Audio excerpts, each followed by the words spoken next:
मुसळधार पावसामुळे मुंबईतील अनेक रस्त्यांवरती खड्डे पडलेत। पश्चिम द्रुतगती महामार्गावरती 3 ते 3.5 फूट लांबीचे आणि अर्धा फूट खोलीचे खड्डे पडले।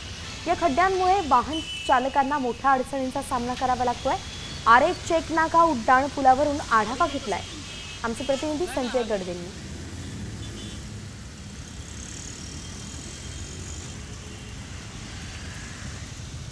मुंबईसह पश्चिम उपनगरात मागील 2 दिवसापासून मुसळधार पाऊस कोसळत आहे। परिणामी मुंबईतील अनेक रस्त्यांवर खड्ड्याचं साम्राज्य निर्माण झाल्याचं चित्र या ठिकाणी पाहायला मिळत आहे।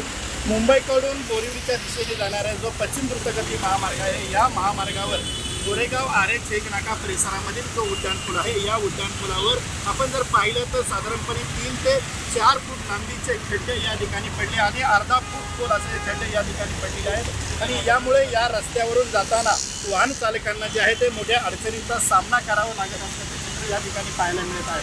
महाराष्ट्र शासनाने जे काही दावे केले होते रस्तेमुक्त खड्डेमुक्त मुंबई, त्या दाव्याचा जो आहे तो कुठेतरी या ठिकाणी पोलखोल झाल्याचं चित्र या ठिकाणी आपण पाहू शकतो।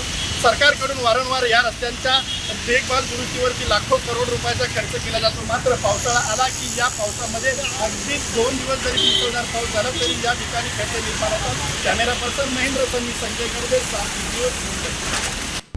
आता isakal.com आहे देशातील नंबर 1 ची मराठी न्यूज वेबसाईट। प्रत्येक अपडेटसाठी isakal.com ला नक्की भेट द्या।